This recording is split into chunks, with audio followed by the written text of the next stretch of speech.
नमस्कार मित्रांनो, आज आपण या व्हिडिओमध्ये प्रधानमंत्री फसल विमा योजनेसाठी ऑनलाईन पद्धतीने कशा प्रकारे अर्ज करायचा आहे याच्याविषयी आपण संपूर्ण माहिती घेणार आहोत। यामध्ये आपण प्रधानमंत्री फसल विमा योजनेचे ऑनलाईन पद्धतीने अर्ज करते वेळेस त्यासाठी कोणकोणते डॉक्युमेंट लागणार आहेत, ते कोणत्या साईज मध्ये अपलोड करायचे आहेत, तसेच त्यामध्ये मिक्स क्रॉपिंग काय आहे आणि डिफाइन रेशिओ टाकताना आपल्याला कशा प्रकारे टाकायची आहे याच्याविषयी आपण संपूर्ण माहिती घेणार आहोत। तर चला मित्रांनो, व्हिडिओ सुरू करूया। सर्वप्रथम तुमच्या ब्राउझरमध्ये प्रधानमंत्री फसल विमा योजना या ठिकाणी टाकून घ्यायचे, तसेच सर्च करून घ्यायचे। प्रधानमंत्री फसल विमा योजना या ठिकाणी सर्च केल्यानंतर जे फर्स्ट वेबसाईट येईल PMFBY क्रॉप इन्शुरन्स, यावरती तुम्हाला क्लिक करायचे। यावरती क्लिक केल्यानंतर तुम्हाला अशा प्रकारे वेबसाईट ओपन होतील। यामध्ये तुम्ही CSC लॉगिन जे आहे या ठिकाणी CSC लॉगिन या पर्यायावरती पण क्लिक करून तुम्ही लॉग इन करू शकता। या ठिकाणी CSC कनेक्ट यावरती तुम्हाला क्लिक करायचे। CSC कनेक्ट या पर्यायावरती पण क्लिक करून तुम्ही या ऑप्शन मध्ये येऊ शकता। त्यानंतर ॲप्लिकेशन यावरती क्लिक करायचे। त्यानंतर तुमचा जे स्टेट असेल या ठिकाणी तुम्हाला महाराष्ट्र सिलेक्ट करायची आहे।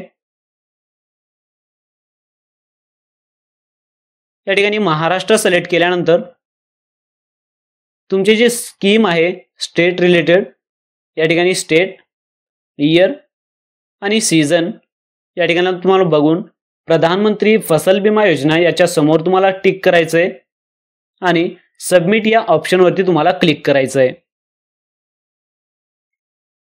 जसं आपण सबमिट या पर्यायावरती क्लिक कराल तुमच्या समोर अशा प्रकारे 6 ऑप्शन्स दिसले जातील।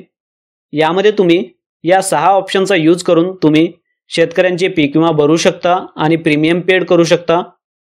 जर रिवर्स येत असेल तर त्याचे डॉक्युमेंट अपलोड करून तुम्ही पुन्हा अप्रूव्हसाठी पाठवू शकता। यामध्ये तुम्हाला नवीन अर्ज करण्यासाठी, पीक विमा नवीन भरण्यासाठी ॲप्लिकेशन फॉर्म यावरती तुम्हाला क्लिक करायचं आहे। ॲप्लिकेशन फॉर्मवरती क्लिक केल्यानंतर अशा प्रकारे तुम्हाला तुमच्या समोर बँक डिटेल्स टाकायला दिसतील। यामध्ये तुम्हाला जर तुमच्याकडे IFSC कोड असेल तर या ठिकाणी यस करायचं आहे। जर शेतकऱ्यांचे IFSC कोड तुम्हाला माहिती नसेल तर या ठिकाणी नो ठेवून तुम्हाला सगळे जे डिटेल्स आहेत ते टाकून तुम्हाला व्हेरीफाय करून घ्यायचे आहेत। अन्यथा IFSC कोड टाकून व्हेरीफाय अशा प्रकारे करून घ्यायचे आहेत। व्हेरीफाय केल्यानंतर तुम्हाला चे बँकचे डिटेल्स असणार आहेत, जसे की डिस्ट्रिक्ट नेम, बँक नेम आणि ब्रांच नेम, हे सगळे ऑटोमॅटिकली येतील। त्यानंतर तुम्हाला अकाउंट टाइप सिलेक्ट करायचं आहे। अकाउंट टाइप सिलेक्ट केल्यानंतर या ठिकाणी तुमचा जे अकाउंट नंबर असेल, म्हणजे ज्या शेतकऱ्यांचा तुम्ही पीक विमा भरणार आहात त्यांचं या ठिकाणी अकाउंट नंबर टाकून घ्यायचं आहे। जे IFSC कोड ज्या बँकेचे टाकलात तेच अकाउंट नंबर या ठिकाणी तुम्हाला टाकायचं आहे। त्यानंतर तुम्हाला कन्फर्म सेव्हिंग अकाउंट मध्ये रिपीट तुम्हाला तोच अकाउंट नंबर या ठिकाणी पुन्हा टाकून घ्यायचा आहे।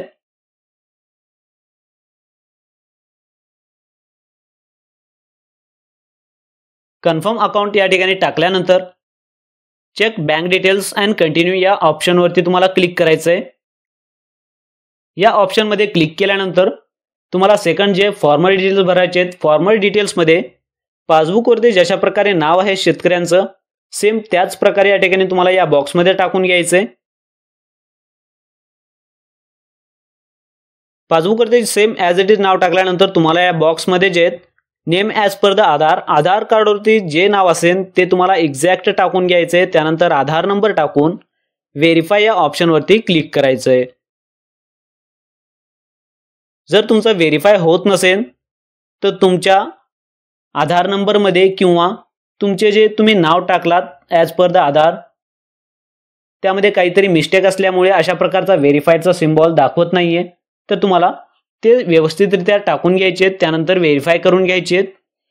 त्यानंतर रिलेशन टाईपमध्ये जे असतील ते तुम्हाला सिलेक्ट करायचं आहे। त्यानंतर रिलेटिव्ह नेम, त्यांचं एज, मोबाईल नंबर, हे सगळे डिटेल्स तुम्हाला इथं टाकून घ्यायचे आहेत। ज्या शेतकऱ्यांचा तुम्ही फॉर्म भरत आहात त्यांचा या ठिकाणी मोबाईल नंबर टाकून घ्यायचे, त्यांच्यावरती एक SMS जातील।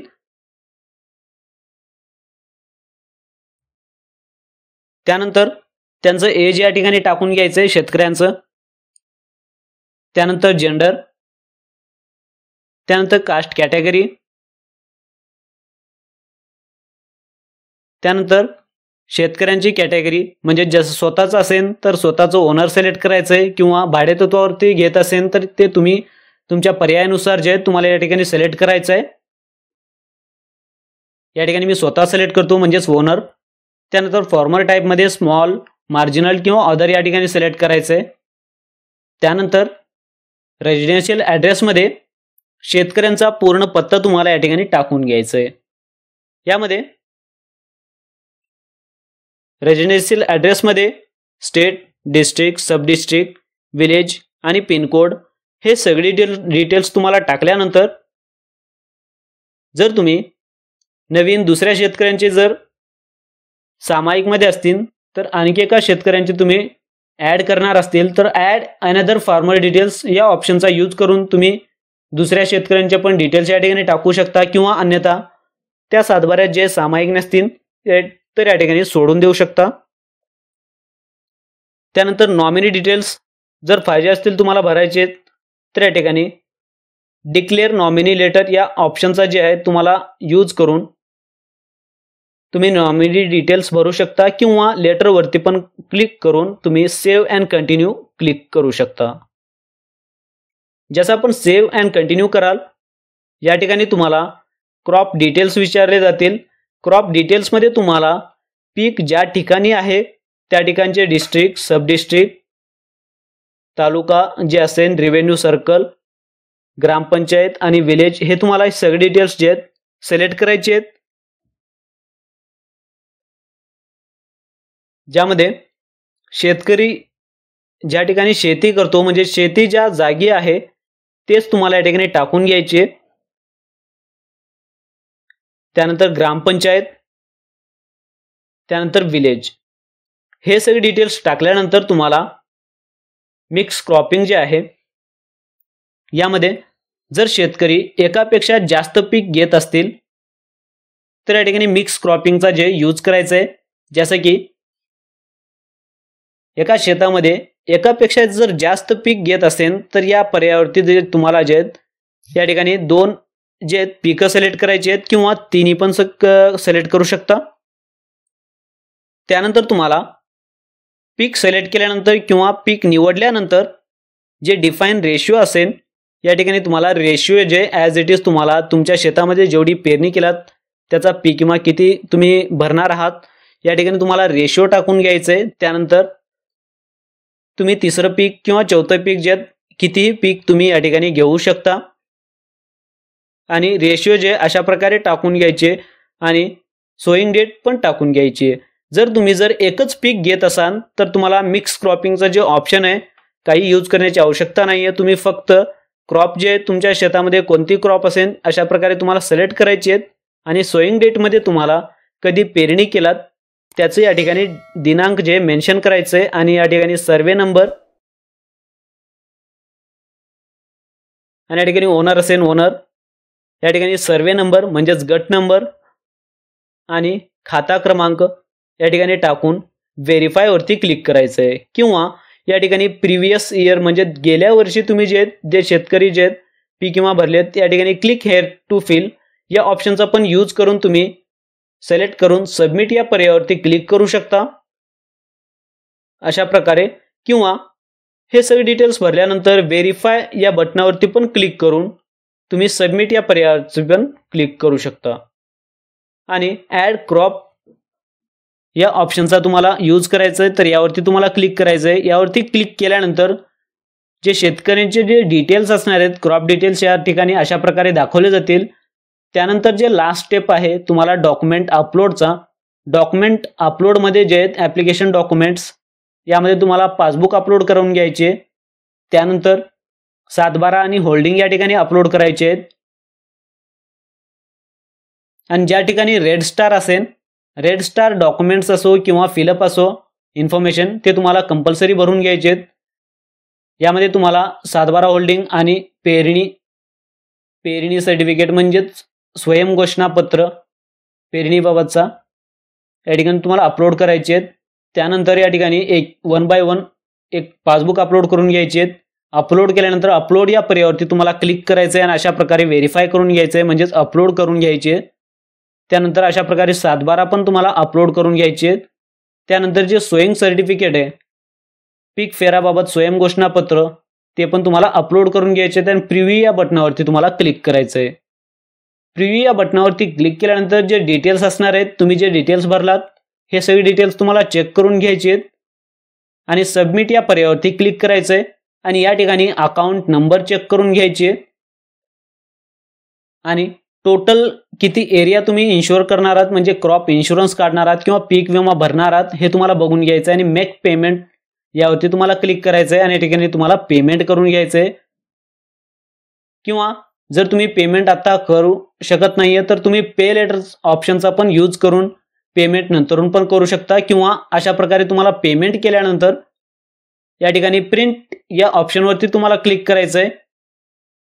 प्रिंट या ऑप्शनवरती तुम्हाला क्लिक केल्यानंतर अशा प्रकारे तुमच्यासमोर जे एक रिसिप्ट जनरेट होईल, जे या ठिकाणी रिसिप्ट नंबर पण दिले जातील.